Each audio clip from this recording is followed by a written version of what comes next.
है, नर्मदा है, कृष्णा है, कावेरी है और गंगा है। नदियां तो बहुत है, लेकिन ईमानदारी से बताइए जो महत्व गंगा का है वो अन्य नदियों का है? यमुना का नाम कहां तक? यमुना का नाम प्रयागराज तक। जैसे यमुना प्रयाग में जाकर के गंगा में मिली तो वो यमुना फिर गंगा हो गई। विश्व की जितनी नदियां हैं वो समुद्र में मिलती हैं तो अपने नाम को खो देती है, लेकिन गंगा एक ऐसी नदी है जो सागर में मिलने के बाद अपने नाम को आगे है? गंगा नदी समुद्र में मिलती है, सागर में मिलती है, लेकिन अपने नाम को आगे रखती है। हम लोग सागर गंगा नहीं कहते, हम कहते हैं गंगा सागर। सारे तीर्थ बार बार गंगा सागर। तो जो महत्व गंगा का है वो अन्य नदियों का नहीं है। करे परमात्मा थे देवताओं के कार्य के लिए, उन्होंने वृंदा के पतिव्रत धर्म को नष्ट किया। छल कर टारेउ तास व्रत प्रभु सुर कारज कीन। देवताओं के कार्य के लिए प्रभु ने वृंदा के सतीत्व का हरण किया, तो क्या भगवान पे दोष नहीं लगा? अब इसमें निर्णय करना है। भगवान नारायण ने वृंदा के सतीत्व को नष्ट किया तो भगवान में भी दोष लगा। क्या दोष लगा? वृंदा ने भगवान को श्राप दिया, तुमने मेरे पतिव्रत धर्म को नष्ट किया है तो मैं भी तुमको श्राप देती हूं कि तुम पत्थर के हो जाओ। नारायण को श्राप दिया। उसी समय नारायण शालिग्राम के विग्रह में उत्पन्न हुए, तो वहां देवताओं के कार्य के लिए परमात्मा गए थे। पतिव्रता का सतीत्व नष्ट किया था तो भगवान को भी श्राप लगा। इन्होंने कहा कि झूठ बोलना बहुत बड़ा अपराध है, नहीं असत्य संपातक पुंजा गिरि सम होए की कोटि को गुंजा। लेकिन एक स्थान ऐसा है जहां झूठ बोला जाए तो झूठ झूठ नहीं, झूठ सत्य के बराबर है। कहां? मान लीजिए कोई गाय चली जा रही है और गाय का बधिक गाय को मारने वाला पीछे पीछे जा रहा है और आपसे पूछे भैया आपने गाय को देखा, तो आप यही उत्तर दे दीजिए कि हमने गाय को नहीं देखा। बोलेंगे झूठ, लेकिन वो झूठ सत्य के समान हो जाएगा। एक स्थान में नहीं, 7 स्थानों में ये नियम लागू होगा। आचार्य ने श्रीमद् भागवत महापुराण में लिखा है, स्त्रीसु नर्म विवाहे चा प्रत्यर्थे प्राण संकटे गो ब्राह्मण हिंसायाम न नानुष्याप सुगोषितम। अगर बिटिया के विवाह में झूठ बोलना पड़े तो झूठ बोल देना चाहिए।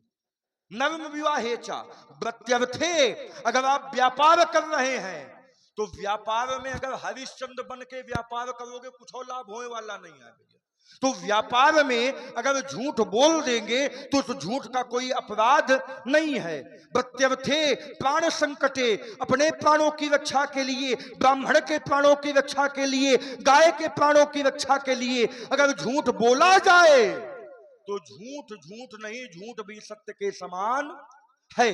तो ठीक है, बिटिया का ब्याह हो रहा है, इससे हमारा कोई अर्थ नहीं है, लेकिन हमारा मतलब ये है कि जिस धनुष की पूजा होती रही हो, जिस धनुष की आरती उतारी जाती रही हो, जिस धनुष की कभी मालाएं चढ़ाई जाती रही हो, जब स्वार्थ निकल गया उसको तोड़ के धरती में क्यों फेंक दिया?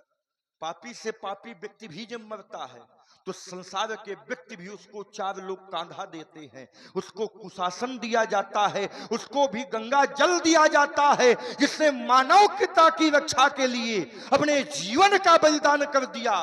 उसकी ये दुर्दशा, ये अच्छी की बात की खराब बात? हमारे दृष्टि में बेटा ये उचित नहीं हुआ, हमारे दृष्टि में अनुचित हुआ। आपने कहा कि कितनी खराब बात ये धरती पर डाल दिए गए। ईमानदारी से बताओ, जब व्यक्ति का अंतिम समय आता है कहां पर लिटाया जाता है? हम ज्यादा बड़ी बात नहीं करते, हम छोटी बात करते हैं। जब व्यक्ति का अंतिम समय आता है तो ये चारपाई नहीं मिलती है, ये कंधा नहीं मिलता, धरती पर लिटाया जाता है। बोले धरती पर लिटा दे, इससे ज्यादा पवित्र धरती पर कुछ नहीं है, इससे ज्यादा पवित्र धरती पर कुछ नहीं है। इसी में लिटा दो। तो अंतिम समय धरती मिल गई, क्या गलत हो गया?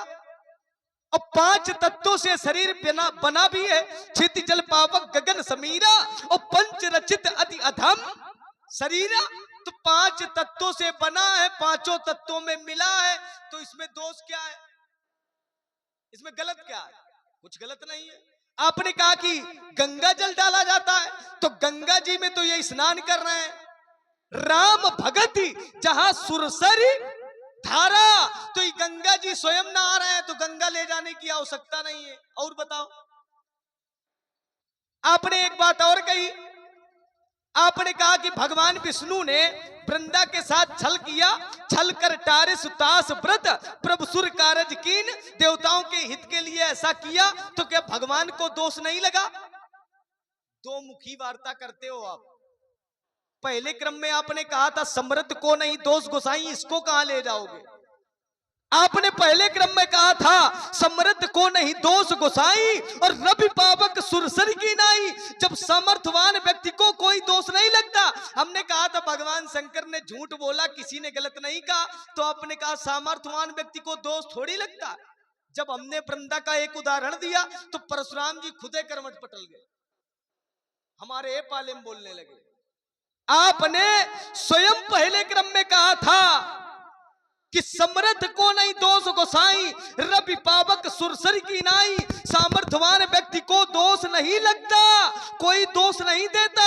आपने उदाहरण सूर्य का दिया था, एक चंद्रमा का दिया था। चंद्रमा का नहीं, किसका दिया था? सूर्य का, सूर्य का, अग्नि का, गंगा का। अरे बता तो रहे, एक सूर्य का दिया, एक चंद्रमा का दिया, एक अग्नि का ले लो, एक गंगा का ले लो, ये उदाहरण अपने दिए। और आप अपने मुख से ये बता गए कि विष्णु को दोष लगा।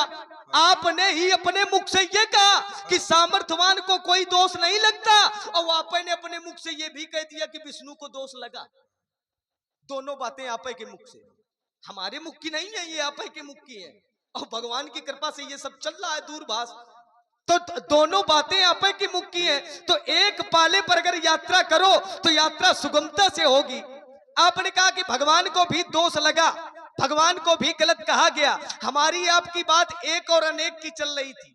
फिर आपने गंगा को ला करके खड़ा किया कि जैसे नदियां तो बहुत है, लेकिन प्रत्येक नदी गंगा नहीं हो सकती, प्रत्येक नदी गंगा नहीं है। लेकिन वो गंगा का महत्व क्यों है? गंगा से भी कोई तो बड़ा है, ये कभी नहीं सोचा क्या भाई? गंगा का महत्व है, प्रत्येक नदियां गंगा नहीं हो सकती, लेकिन गंगा भी तो कहीं ना कहीं से आई है, गंगा के ऊपर भी तो कोई ना कोई है।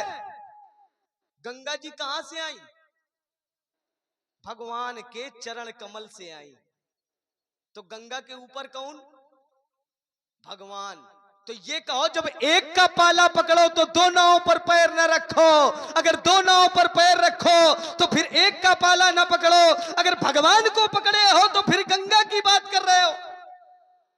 गंगा भी तो भगवान के नीचे है, भगवान के चरणों से है, गंगा भगवान से ऊपर थोड़ी है। मैं ये नहीं कहता कि गंगा श्रेष्ठ नहीं है, गंगा श्रेष्ठ है, गंगा बहुत श्रेष्ठ है, नदियों में श्रेष्ठ है गंगा। गंगा, अच्छा गंगा को गंगा क्यों बनना पड़ा? गंगा को नदी के रूप में प्रवाहित क्यों होना पड़ा? पहले पूर्व काल में ये तो नारायण की पत्नी है, भगवान की ये पत्नी है गंगा, नारायण की, लेकिन गंगा को नदी के रूप में क्यों प्रवाहित होना पड़ा? पूर्व काल के नारायण की 3 पत्नियां, एक गंगा, एक सरस्वती और लक्ष्मी, ये नारायण की 3 पत्नियां थी।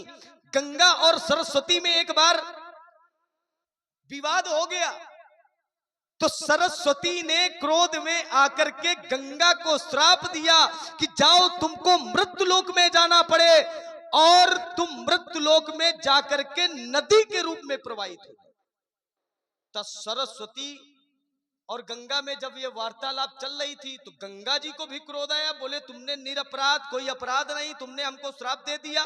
तो गंगा जी ने सरस्वती को भी श्राप दिया कि जाओ तुमको भी मृत्युलोक जाना पड़े, तुम भी नदी के रूप में प्रवाहित होगी, लेकिन तुम संसार का कल्याण नहीं कर पाओगी, मैं तो संसार का कल्याण करूंगी। जब दोनों में वार्ता हो रही थी, सरस्वती जी बीच में बोल पड़ी, लक्ष्मी जी बीच में बोल पड़ी, गंगा और सरस्वती के बीच में। और लक्ष्मी जी ने गंगा का पक्ष ले लिया। लक्ष्मी जी ने जैसे गंगा का पक्ष लिया तो सरस्वती जी को क्रोध आया। सरस्वती ने कहा, तुमने अगर गंगा का पक्ष लिया है तो जाओ, तुमको भी मृत्युलोक जाना पड़े और तुम एक वृक्ष के रूप में परिवर्तित हो जाओ, तो वही तुलसी के रूप में परिवर्तित हो। ये गंगा है। गंगा, यद्यपि गंगा श्रेष्ठ है, मैं यह नहीं कहता कि गंगा श्रेष्ठ नहीं है। नदियों में गंगा जी बहुत श्रेष्ठ हैं और महत्व भी है। तो एक का महत्व है, लेकिन एक के साथ में बहुतों का भी महत्व है, क्योंकि बहुतों से एक है। जैसे बैल है, अगर एक बैल हो तो क्या किसान जो है वो खेती कर पाएगा? नहीं कर पाएगा। एक बैल है तो वो खेती नहीं कर सकता। अगर दो बैल है भैया तो एक का महत्व की दुई का। अब दुई का मान लो चाहे बहुतों का मान लो।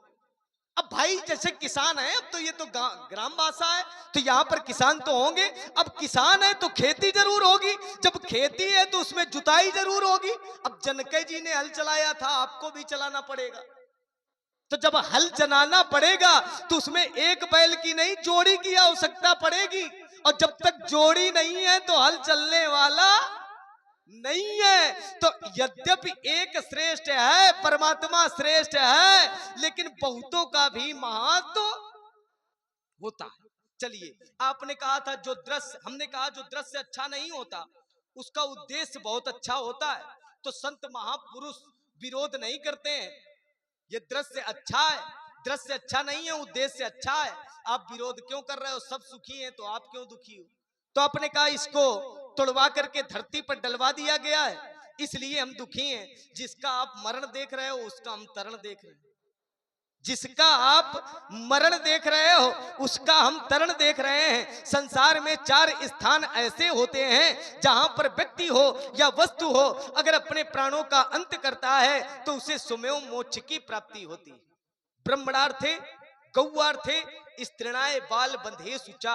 ब्राह्मण के लिए, गाय के लिए, स्त्री के लिए, बालक के लिए, इन चारों के हित के लिए जो अपने आप को समर्पित कर दे उसको सुमेव मोक्ष की प्राप्ति होती है। तो या धनुष कन्या के हित के लिए स्वामी टूट गया है, तो जिसका आप मरण देख रहे हो उसका हम तरण देख रहे हैं। इसको देखो, तुम लोग तो तार ना पाते, तुम तो तारे का ठाड़ हो। नहीं, हमारी हमने नहीं तारा, लेकिन ये हमको पता है कि तर गए। जब तर गए तो इनका समर्थन करो, हमारो समर्थन करो। विरोध की भावना मन से हटाओ। देखो, मन में अगर कालिमा है, मन में अगर बुराई है, मन में अगर खोट है, तो मन में भरे रहोगे, उसको प्रकट करो, उसको खत्म करो। और देखो, विरोध की भावना यहाँ नहीं, सहयोग की भावना रखो। हाँ, आपके विरोध से यहाँ पर कुछ कार्य बाकी है, वो हो नहीं पा रहा। जो समाधान है वो स्वयं आज समस्या बना। आप तो समाधान करने वाले हैं, लेकिन आज स्वयं समस्या बने खड़े हैं। दुख तो इस बात का है। यही अपनी बाणी को विराम लगाएंगे। समीचीन। आइए, इन्होंने, मैंने कहा कि धनुष को धरती में तोड़ करके अनर्थ किया गया है, अन्याय किया गया है। तो राजकुमार लक्ष्मण ने कहा, जब व्यक्ति की मृत्यु हो जाती है उसको धरती में ही तो डाला जाता है। अच्छा, व्यक्ति की मृत्यु हो जाती है धरती में डाल दिया जाता है? कभी देखा है? जब जिसकी मृत्यु होती है उसको धरती में डाला जाता है, कुशासन दिया जाता है। कुशासन दिया जाता है। जब व्यक्ति की मृत्यु हो जाती है तो नियम तो ये है कि उसको कुशा का आसन दिया जाता है। क्या धनुष को कुशा का आसन दिया गया? हमारे दृष्टि में तो नहीं दिया गया। मैंने तो धनुष को इस धरती में पड़े धूल धूसरित देखा है। मैंने ये नहीं देखा इसको कुशासन दिया गया, मैंने ये नहीं देखा इसको सम्मान दिया गया। मैंने तो ये देखा है कि इसको तोड़ करके अनाथों की तरफ फेंक दिया। दूसरी बात, इन्होंने कहा कि यहां तो गंगा है। कौन सी गंगा? राम भगत जहां सुरसरी धारा। अच्छा, ये गंगा ईमानदारी से बताओ मिथिला में है क्या? ये जो गंगा की बात कर रहे हैं, राम भगत जहां सुरसरी धारा, ये मिथिला में नहीं है, ये तो संत रूपी प्रयाग में है। क्योंकि मुद मंगलमय संत समाजू, जो जग जंगम तीर्थ राजू, राम भगत यह सुर सविधारा, सब सही ब्रह्म विचार प्रसारा, विद निषेधमय कलमणि हरनी, कर्म कवह कथा रविनंदन बरनी। ये तो संत रूपी प्रयाग में है, तो गंगा मिथिला में कैसे आ गई? समस्या है। इन्होंने कहा कि गंगा, कहे गंगा का महत्व है, लेकिन गंगा से अधिक महत्व परमात्मा का है। अच्छा, भगवान का ज्यादा महत्व है कि भगवान के भक्त का ज्यादा महत्व? देखो सौता है परा है,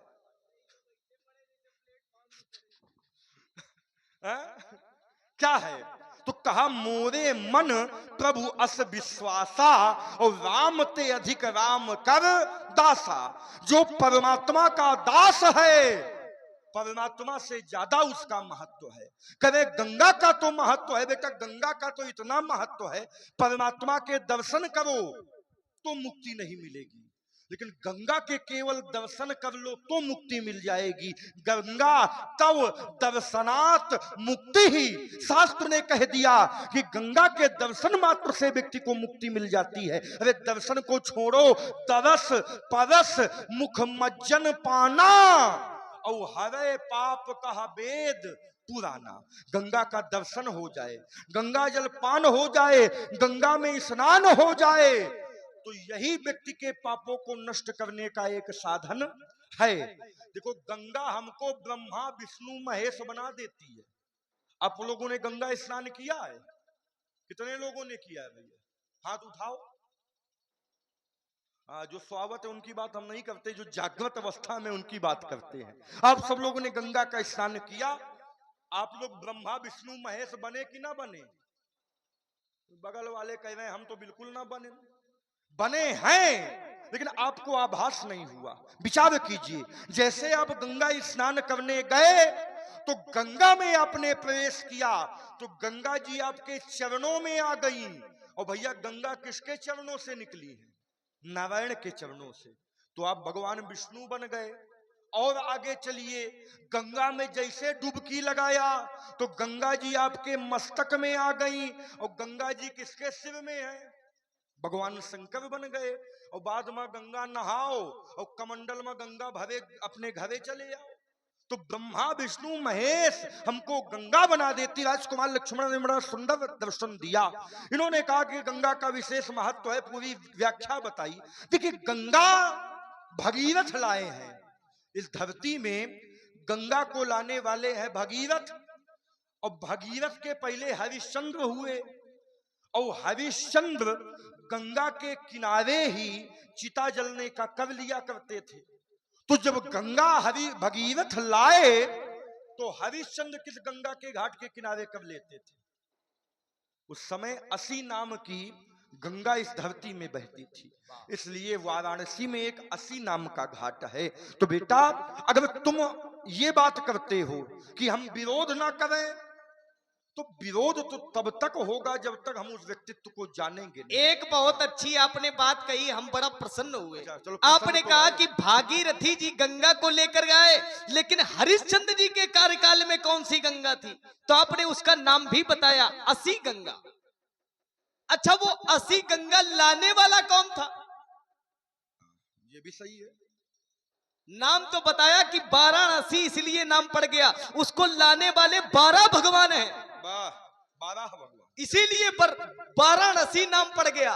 12 भगवान लाने वाले असी गंगा, जिस घाट पर हरिश्चंद्र जी बिके थे। लोगों को भ्रम हो जाता है कि हरिश्चंद्र जी गंगा घाट पर बिके और बाद में भागीरथी जी गंगा लेकर आए, तो वो गंगा कौन थी?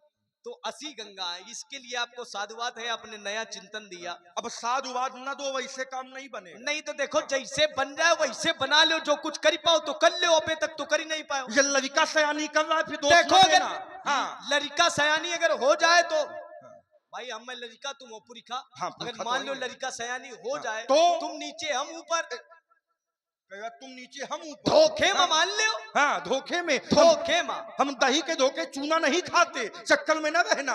चूना खाना भी नहीं, नहीं तो आपको घी खाना पड़ेगा। लोग कहा था घी खाना पड़ेगा। आऊ?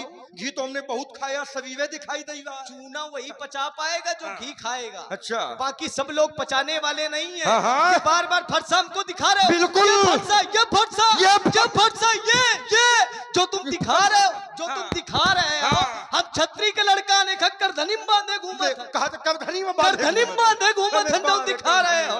अगर हमने धनुष उठा लिया उठा तो लो महाराज बेटा। सभा से भाग जाओगे मुनि। जब धनुष संभालेंगे हाँ, हाँ। फिरोगे, फास्ट चक्कर में धनुष कर सर उठा लेंगे। वाह, अरे बहादुर। मुनि हाँ रघुवंश से खड़ा बाबा है, कल है। नहीं वो नेक दब सकते। हाँ। जगत की चंदन लज्जा विषम विषकाल खा लेंगे। तो? अरे मुनि तुम्हें हो क्या गया? बेटा। जो करते ही तो जाते हो। हाँ। जगत के सिंहों को ये फरसा दिखाते इस हो। कुठाव की धाव देख ले और मेरा क्रोध भाव देख ले। मैं धनुष चाहता संगांगन में तो चूके ना कबो निशाना, और हमसे लड़ना आसान न बबुआ, लोहे के चने चबाना। अरे भी बताता भी जनाता भी नहीं बताऊंगा। हाँ। अरे परशुराम तुम ब्राह्मण हो, मैं ये भी ध्यान न लाऊंगा, ओ। बन जाऊंगा तुम्हारा। हाँ। रुद्रवेश जब धारूंगा, नहीं परशु लखन को लखो, नहीं बेटा। पटक पटक कर मारूंगा।